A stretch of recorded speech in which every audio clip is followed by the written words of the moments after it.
दोस्तों देख सकते हैं बच्चों का मुंडन हो रहा है, बच्चा रो रहा है,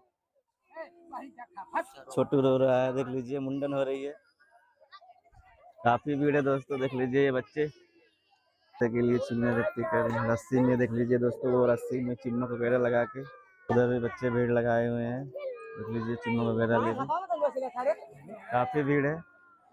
देख लीजिए दोस्तों उधर भी मुंडन हो रहा है दोस्तों। देख लीजिए बच्चे का दोस्तों, बच्चे हाथ से पैसा छोड़ रहे हैं, लोगों को चढ़ाने नहीं दे रहे। देख लीजिए कैसे दे ही तुरंत अपना शिकंजा डाल देते हैं।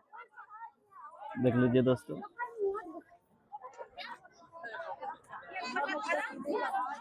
बच्चे कैसे ताकातकी में लगे हैं पैसा फेंकते ही। देख लीजिए दोस्तों, ये देखिए हाथ देखते हैं कहाँ पैसा कौन फेंकेगा। 1 रुपए के लिए कितने बच्चे हैं तो देख लीजिए बहुत ही